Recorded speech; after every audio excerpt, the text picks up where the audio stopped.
O programa a seguir foi aprovado e liberado pela censura espiritual para exibição neste horário. Censura livre. Entremos então no momento da palavra, na reunião do cordão. E agora, momento da palavra, na reunião do cordão. Tema de hoje, ovelha perdida, filho pródigo ou bode? Evangelho de João, capítulo 10, versículos 27 a 29. Jesus dizendo: As minhas ovelhas ouvem a minha voz, eu as conheço e elas me seguem.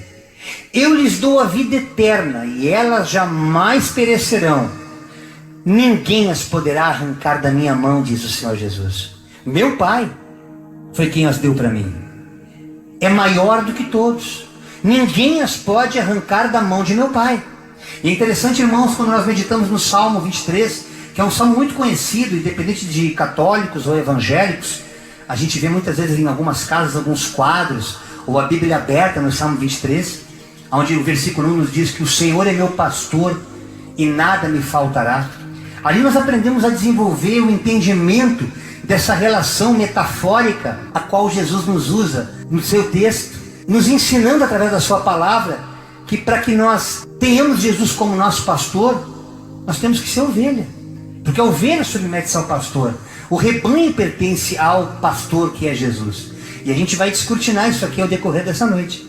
Mas antes de prosseguir, para a gente poder entender melhor a metáfora que é usada no tema de hoje, vamos primeiramente falar das duas espécies de animais que serão abordadas aqui. No caso, os caprinos e os ovinos. Na espécie caprina, a cabra é a fêmea, o bode é o macho, e o filhote deles é o cabrito. Agora, a família dos ovinos, a ovelha é a fêmea, o carneiro é o macho, e o filhote, o filho, é o cordeiro. Aleluia! Já sinto a presença de Deus só de ler isso aqui, irmãos. Portanto, no rebanho, podemos observar características bem distintas, bem claras, bem evidentes, que diferenciam a ovelha de bode. Mas antes de falarmos dessas características, eu quero fazer primeiramente um breve comentário sobre a definição do que significa rebanho, que no coletivo de bois, de ovelhas, de carneiros, bodes e cabras, trata-se de um grande número de animais da mesma espécie, agrupados e controlados pelo homem. Vai vendo a analogia que Deus faz através dessa verdade, dessa realidade. Quem é criador de ovelhas sabe do que eu estou dizendo. Mas metaforicamente, trata-se de um agrupamento de pessoas unidas por um mesmo objetivo, um mesmo vínculo que as liga, ou seja, a igreja, que é rebanho deste homem, melhor dizendo, filho do homem, que é a expressão usada para Cristo.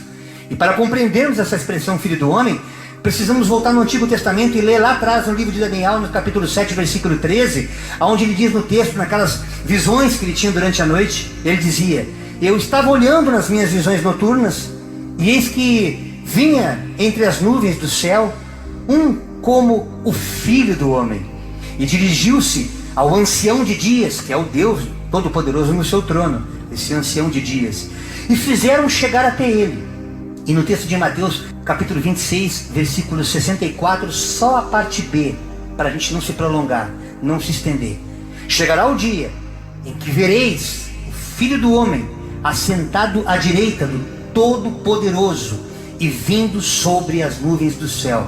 Aqui o texto nos fala sobre o arrebatamento da igreja, que está às vésperas de acontecer. Por isso que Deus tem nos usado veementemente na palavra, para que vocês busquem de todo o coração esse Deus, para que você não fique aqui, irmãos, porque vai acontecer, independente de você querer ou não querer, de você crer ou não crer. Isso está escrito e vai se cumprir. Céus e terras passarão, mas nenhuma palavra de Deus há de passar. Fique atento ao que Deus está falando aqui essa noite para você. Portanto, depois que você começa a observar essas características, você vai perceber que a ovelha é um animal muito dócil, acostumada a viver em rebanho ao lado das outras companheiras. Quando se perde, a ovelha não consegue distinguir sozinha o caminho de volta. Ela vira presa fácil de predadores. Por isso ela precisa de um pastor que as guie. Aliás, para corrigi-la e guiá-la, o pastor utiliza dois objetos a vara e o cajado. A vara tem o propósito de espantar as feras, os predadores, que porventura tentem atacar o rebanho. E o cajado, aquele que tem um gancho na ponta, serve para evitar que a ovelha se perca das demais. Percebe-se assim que a ovelha, ela é totalmente dependente do seu pastor. Enquanto que o bode é um animal muito arredio, traiçoeiro. Inclusive é visto em várias culturas como uma figura do diabo, representando elementos do mundo do mal. O bode não sabe viver em grupo como a ovelha e sempre recebe os novos integrantes com chifradas ou com cabeçadas. O bode é coisa tremenda, não tem disciplina, é desobediente, não aceita repreensão. Com esse animal, todo cuidado é pouco. Ele é ativo e destruidor e não se importa com os danos causados. Dito isso, irmãos, a gente começa a refletir. Eu sei que tem irmãos que já estão vibrando, já estão dando glória a Deus misturado com aleluia. Consegue discernir quem é que tem esse perfil de caráter da ovelha e quem é que tem esse perfil de caráter do bode. A ovelha é aquela que se perde, que muitas vezes deixou de pertencer ao aprisco, porque achava que o aprisco estava restrito a um grupo religioso, com CNPJ, com uma placa de igreja. Entre, seja bem-vindo, que aqui nós temos a salvação para você, quando na verdade a coisa é muito maior. Deus não criou um aquário para nós vivermos, mas um oceano, um rio do Espírito, para que nele possamos mergulhar e viver essa prática do Evangelho, cada qual na vocação para a qual foi chamado. Mas se teu chamado é para estar dentro de uma instituição religiosa fechada, não está aberta para aceitar pessoas de fora, então faça a diferença, seja luz lá dentro e seja sal, para que mais pessoas alcancem essa compreensão, esse entendimento. O profeta Isaías, no capítulo 53, verso 7, já nos falava há 740 anos antes de Cristo. Ele fala no passado como se já tivesse acontecido, coisa tremenda, que o mundo espiritual é diferente do mundo natural. O Kairos, que é o tempo de Deus, se difere totalmente do Cronos, que é o tempo do homem. Tanto que ele fala, ele foi oprimido e afligido. Aqui Isaías falando sobre Jesus, que ainda haveria de vir 740 anos após. Ele foi oprimido e afligido, contudo não abriu a sua boca. Como um cordeiro foi levado para o matadouro, e como uma ovelha que diante dos seus tosqueadores ficou calada. Ele não abriu a sua boca. E se não abrir a boca, Jesus vem mostrar para a gente a obediência. Obediência é essa que se manifesta desde a sua chegada na terra. Desde o momento que ele encarnou aqui através de Maria, inspirado, obviamente, inseminado pelo Espírito Santo de Deus, 100% homem, 100% Deus. Ele vem nos ensinar que a única maneira de estabelecer essa relação que foi rompida lá no Éden, que foi quebrada, essa aliança só poderia ser através dele, porque ele é o mediador entre nós e o Pai. Mas tem que ter obediência. E essa obediência ele fala no Evangelho de João, no capítulo 6, verso 38, quando ele diz: pois eu desci do céu, não para fazer a minha vontade. Embora eu seja Deus, eu sou o Filho, eu faço parte da Trindade, Pai, Filho e Espírito Santo, mas eu vim obedecer meu Pai. Não para fazer a minha vontade, mas a vontade daquele que me enviou. Como fala João 3,16. Porque Deus Pai amou o Filho de tal maneira, e Ele amou também a humanidade de tal maneira, que Ele sacrificou o seu Filho amado em amor de nós. O texto nos diz, porque Deus amou o mundo de tal maneira que deu o seu único Filho, para que todo aquele que nele creia não pereça, mas tenha a vida eterna. Ou seja, a vida não se extingue aqui, ela continua, mano. Você vai deixar de existir, mas não vai deixar de viver. Esse corpinho bonitinho que está aqui, eu existo através dele. Mas eu sou, apesar de não estar preso a ele. Porque a partir do momento que esse corpo tombar, a vida segue. E para que essa vida siga em Cristo, é necessário que eu estabeleça essa aliança, me reconheça como ovelha, pertencente a um rebanho chamado igreja, submissa a um pastor, que é Jesus Cristo, cujo aprisco nada mais é do que se congregar, essa reunião que estamos tendo aqui essa noite. E é através dessa compreensão que você se sente igreja, independente de onde ocorra o culto a Deus. Porque o culto é vida, irmãos. O culto não se limita a um culto evangélico, ou um culto cerimonial, ou um culto litúrgico. A vida é um culto. A ceia é tudo que você come dando graça ao Pai, porque graça é favor imerecido. Mas há momentos que nós restringimos esse tempo, reservamos esse tempo, para adorar e reconhecer que Deus é Senhor. E que assim como Ele é o nosso, Ele pode ser o teu Senhor também. O próprio livro de Hebreus, no capítulo 9, versículo 22, para que nós compreendêssemos melhor essa metáfora, essa comparação esquisita para quem não conhece a Bíblia. Por que ovelha? Que negócio é esse de sacrifício, de sangue? Tá parecendo macumba isso? Não, a macumba imita aquilo que já foi encravado na cruz. Esses rituais afro, que eu também pratiquei no passado, porque Deus não leva em conta o tempo da ignorância. Eu tive esse entendimento quando li esse livro de Hebreus. Capítulo 9, o escritor Hebreus, versículo 22, ele fala: de fato, segundo a lei de Moisés, que existia naquela época, quase todas as coisas são purificadas com sangue. Sem derramamento de sangue não há perdão. Essa é a consciência do mundo espiritual. Por isso que o Cordeiro foi imolado na cruz do Calvário antes da fundação do mundo. Antes de Deus encarnar, já está escrito. Durma com esse barulho, você crendo ou não, é assim. Existem redes teológicas, tendências teológicas que discordam daquilo que o próprio Cristo falou. Não vou entrar nessa celeuma, não vou entrar nessa discussão. Examine as Escrituras e você escolha aquilo que for melhor. Faça como o povo de Bereia. Estude as Escrituras para poder entender essa verdade espiritual. Em Israel, por exemplo, o bode era um dos animais preferencialmente escolhido para espiar. Espiar o pecado, encobrir pecado, porque aqueles animais não tinham o poder de perdoar pecado. A cada final de ano, o cara cometia adultério, roubava, matava, fazia tudo aquilo que Deus não queria. Tudo que não agradava a Deus, levava um bodezinho para ficar legal com Deus. Mas ele estava só encobrindo pecados. As tribos de Deus faziam muito isso, concentrando-os simbolicamente na sua cabeça. Então, tudo ficava na cabeça do bode. Aqueles pedidos para que ele fosse perdoado, quando na verdade não havia perdão, era só encoberto. E fazendo-os desaparecer, achavam eles, pela sua morte em sacrifício. Surgindo assim a figura e a expressão do bode expiatório. Um animal que era apartado do rebanho e deixado só na natureza selvagem, como parte das cerimônias hebraicas, desde aquela época, o chamado Yom Kippur, que os judeus praticam. Hoje, no jejum de água e comida, durante 25 horas, fazem orações em busca de arrependimento e perdão de Deus. Mas o dia da expiação, naquela época do Testamento, lá no Templo de Jerusalém, este rito descrito na Bíblia, no livro de Levítico, no capítulo 16, verso 8, onde esse bode, à luz daquela tradição judaica, revela que esse bode é um emissário, é chamado de Azazel, porque ele participava de um ritual de purificação, e ele é enviado como uma missão suicida, para purgar os pecados, como o purgatório que os católicos falam. Aqui ele vinha para purgar os pecados de todo o povo. Na verdade era um símbolo de Satanás e não de Cristo. Esse bode do qual a Escritura fala, essa identificação é sugerida nesse capítulo 16 de Levítico, no versículo 8, onde o bode é entregado para Azazel, é mencionado em oposição ao bode que é entregado para o Senhor. Eu não tenho tempo de ler tudo isso agora. Examine as Escrituras em Levítico 16 e você vai entender esse mistério.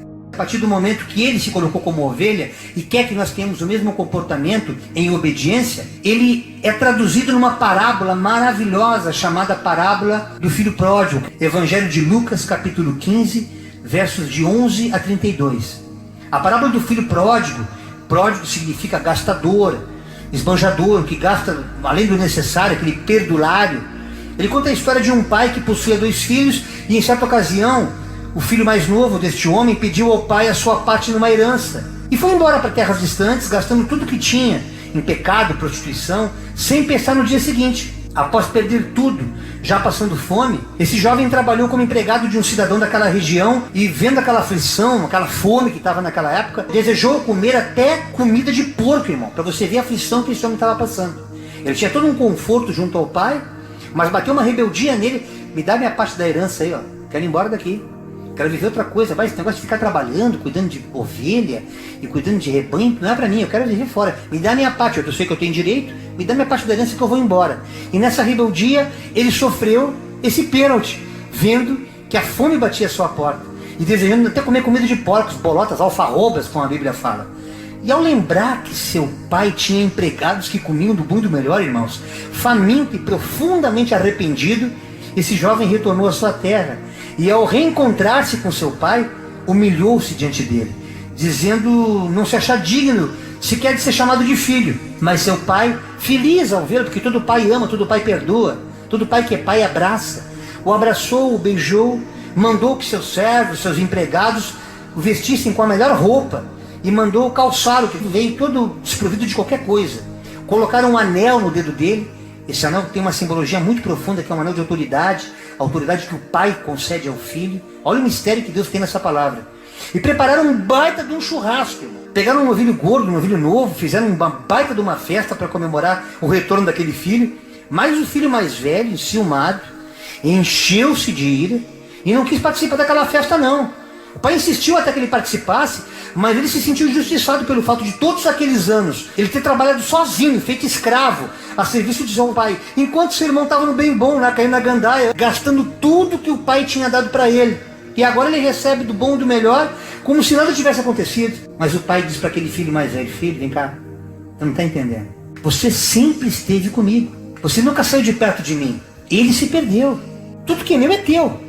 Mas nós tínhamos que comemorar e nos alegrar todos juntos, porque este seu irmão, que foi embora, de maneira arrependida voltou como filho pródigo, estava morto e voltou à vida. Estava perdido e foi achado.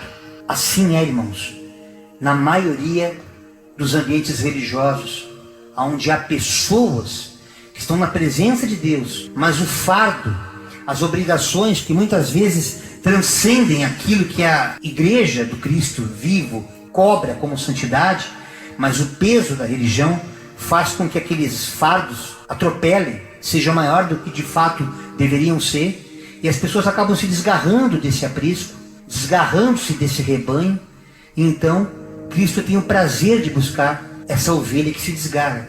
E maravilhosamente no Evangelho de Lucas, no capítulo 15, versos de 4 a 7, somente eu quero ler aqui essa noite, a pergunta que ele faz para quem nos ouve essa noite: qual de vocês que possuindo 100 ovelhas e perdendo uma, não deixa as 99 no campo e vai atrás da ovelha perdida até encontrá-la?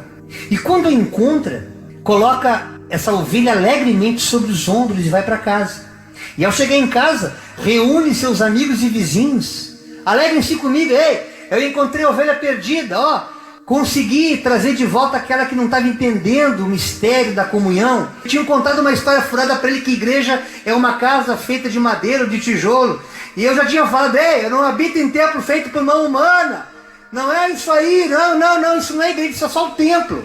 Igreja é corpo. Igreja é essa assembleia que eu criei para que vocês vivessem protegidos um com os outros, um intercedendo pelo outro, um orando pelo outro, como nós fazemos quando nos pedem oração. E o milagre acontece como coisa natural, embora seja sobrenatural, embora seja espiritual. E aquele pai chega com aquela ovelha trazida nos seus ombros e pede que todos se alegrem com ele, porque ele encontrou aquela ovelha perdida. E aí Jesus fala: eu lhes digo que da mesma forma haverá mais alegria no céu por um pecador que se arrepende do que por 99 justos que não precisam se arrepender.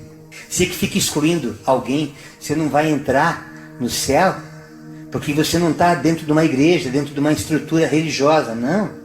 Se ele for igreja, naquele dia haverá muita surpresa.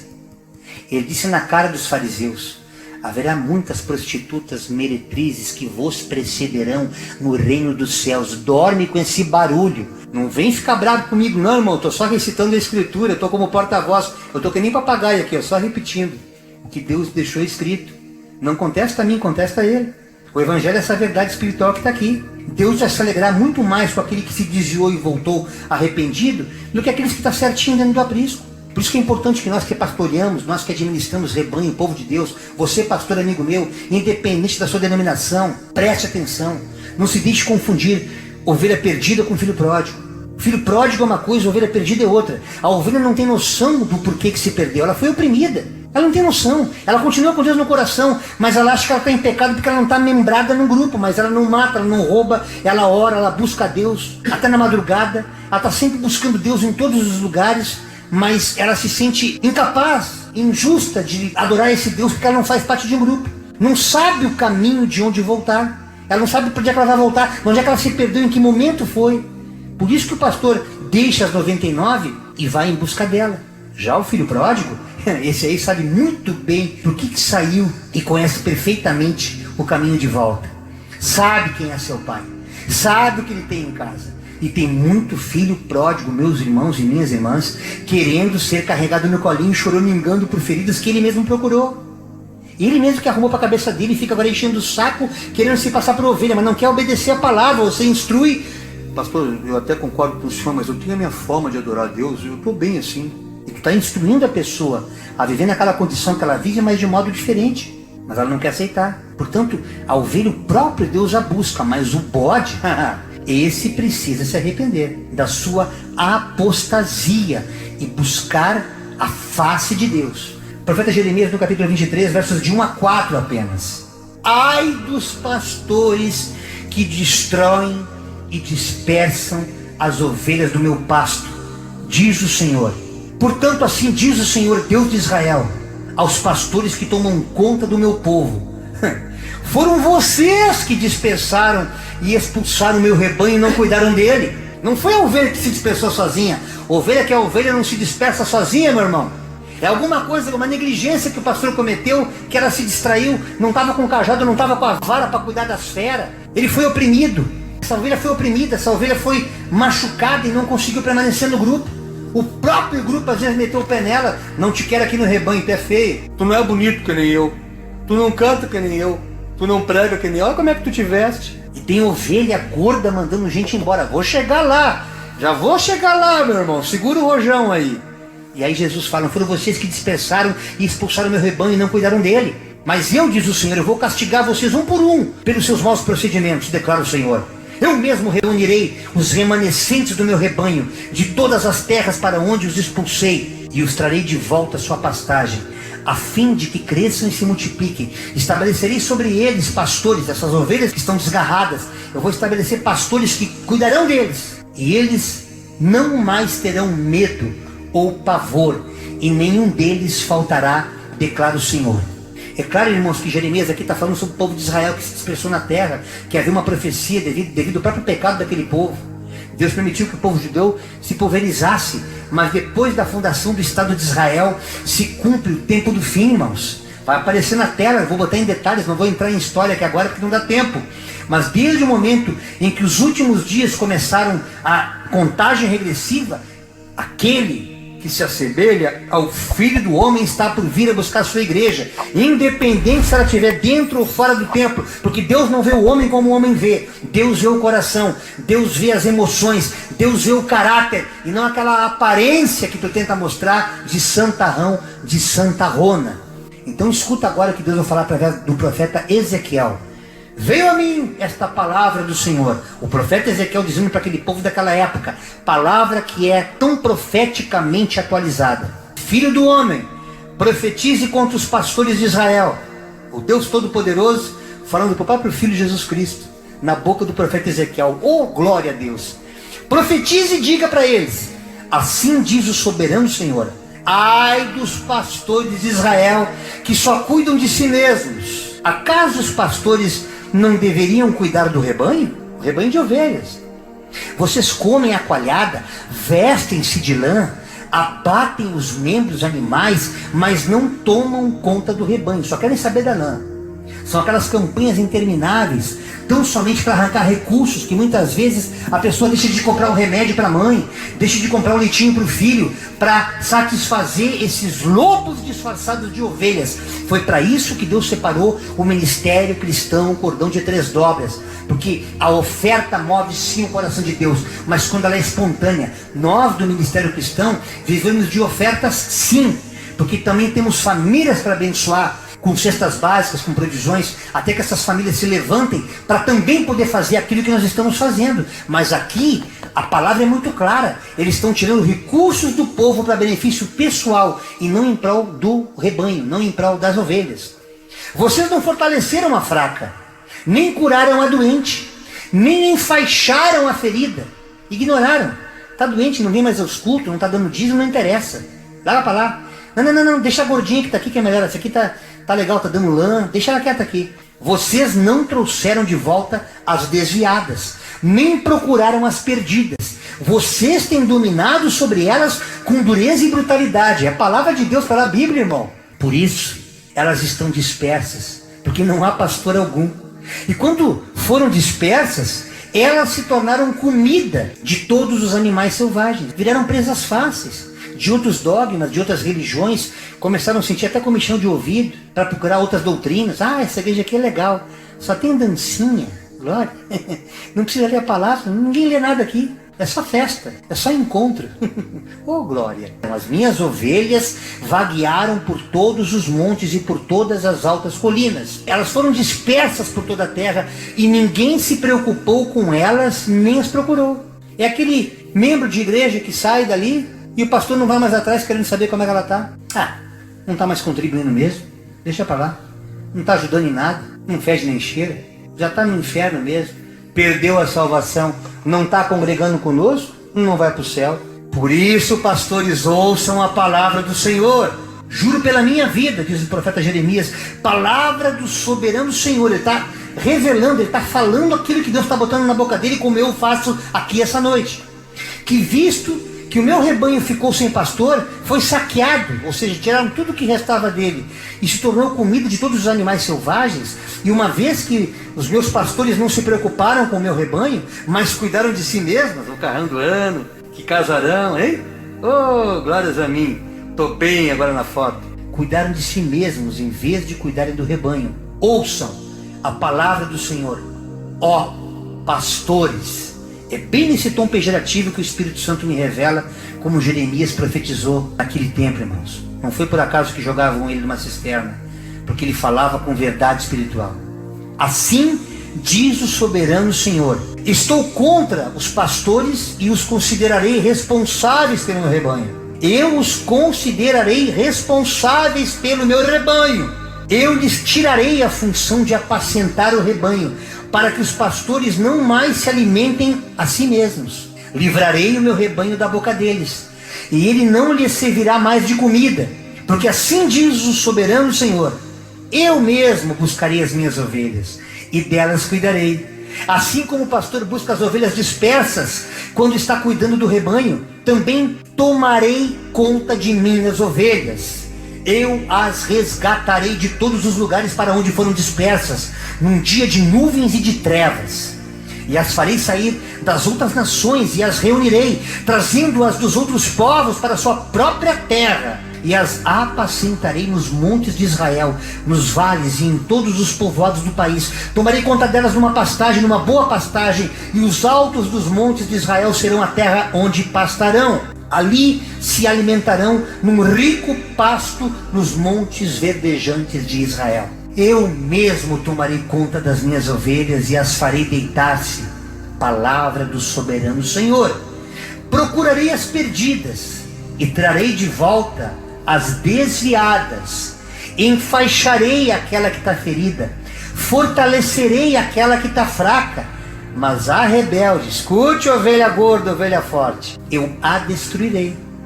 Apacentarei o rebanho com justiça.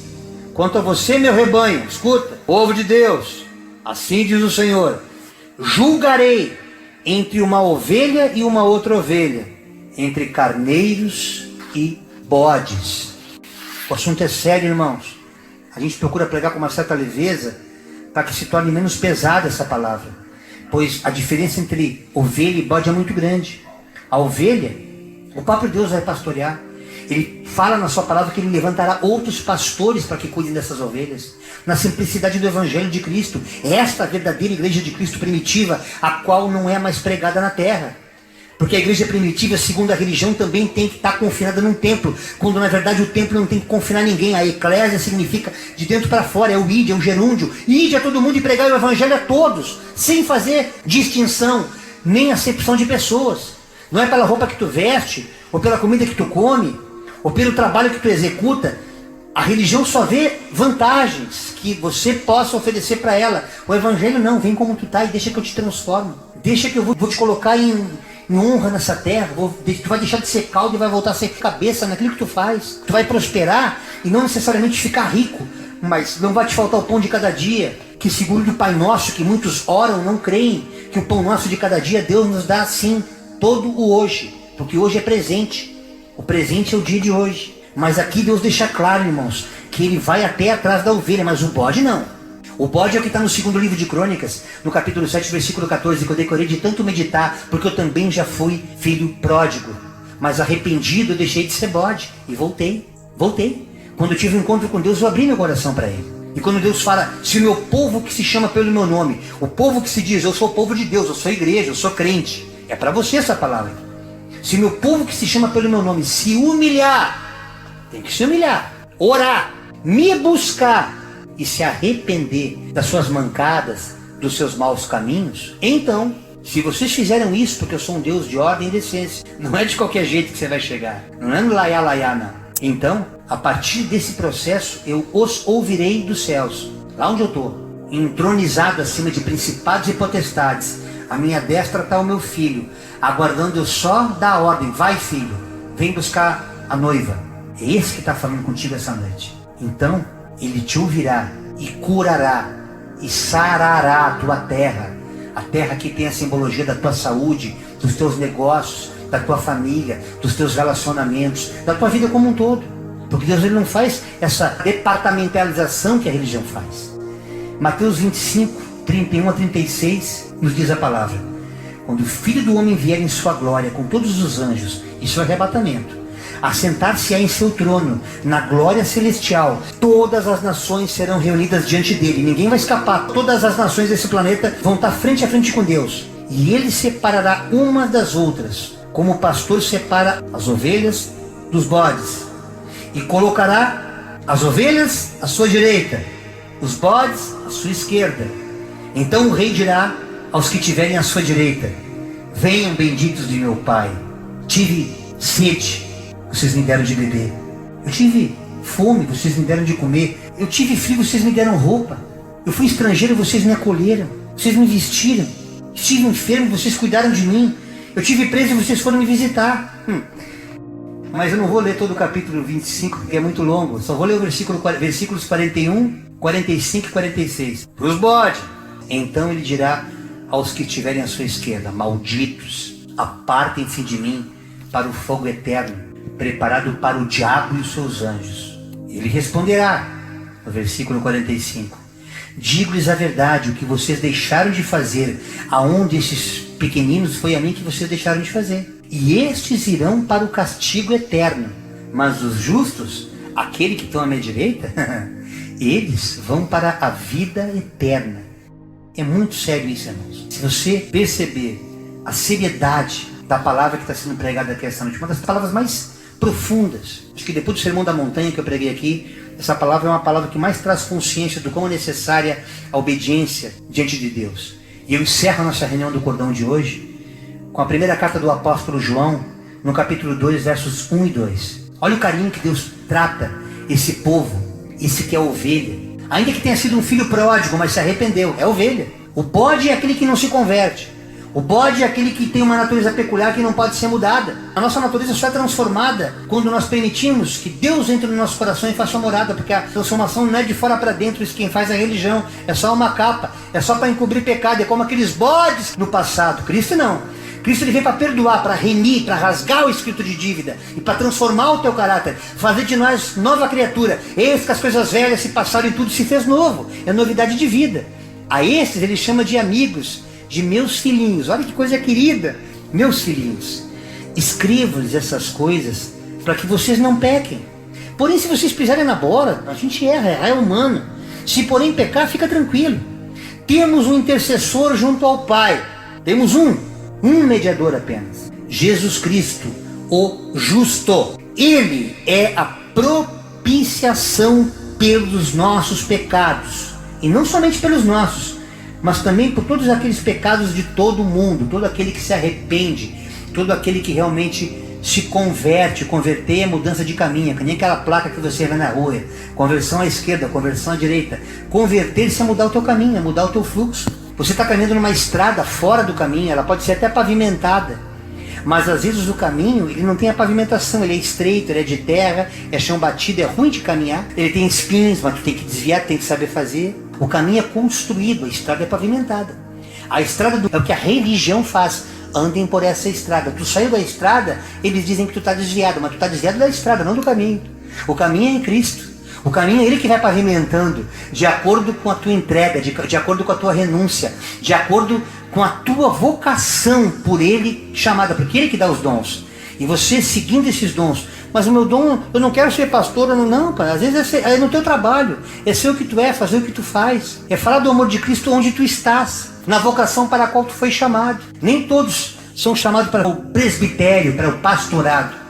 A vocação tem que ser respeitada e ela é testificada em seu coração, porque ela não é pesada. O fardo dele é leve. Vinde a mim, vós que estáis cansados e sobrecarregados, eu vos aliviarei. Tomai sobre si o meu jugo e aprendei de mim, que sou manso e humilde de coração. Comigo vocês vão encontrar pastagem. Você que é ovelha desgarrada, você que é uma ovelha desviada, não se torne um filho pródigo. Venha, porque é um corpo, há muitos que estão caminhando como eu quero que caminhem. Pois essa é a verdadeira igreja, a qual eu virei buscar no dia do arrebatamento. Por que a humanidade é dura? Tem que apanhar para poder aprender, irmão. Por que você tem um coração tão duro? Não vem pelo amor, vem pela dor. Quando na verdade isso é uma verdade espiritual, isso é do Evangelho. Não está na Bíblia como texto, mas é a palavra de Deus. Porque todas as dores que Deus permitiu que sobreviessem à humanidade, elas começaram a partir do pecado de Adão e Eva.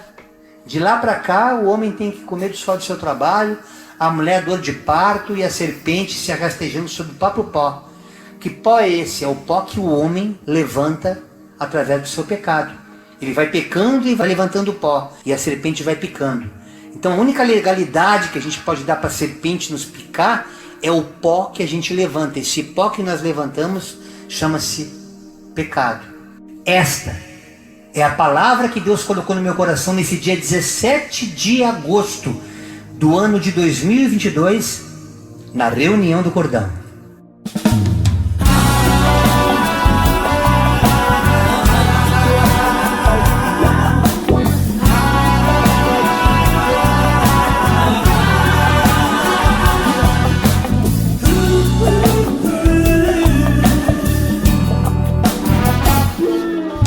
Reconhecer o Deus que está em mim. Pro mundo é difícil compreender, mas se você ouvir o que eu tenho pra falar, é notícia boa, creia que ela pode te salvar. O mundo nos engana, ele é mau, mas para Deus você é especial. Por isso Ele te chama agora e quer entrar. Basta abrir teu coração e Ele vai te transformar. Chegou o tempo de Jesus mudar a tua história.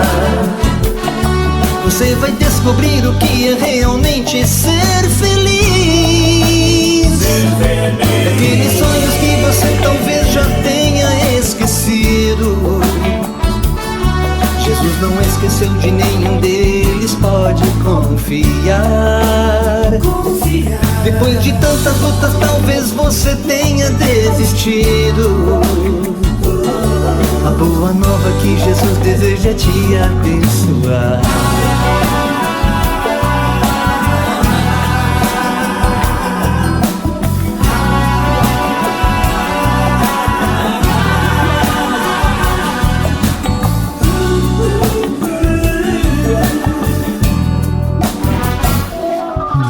O mundo nos engana, ele é mau,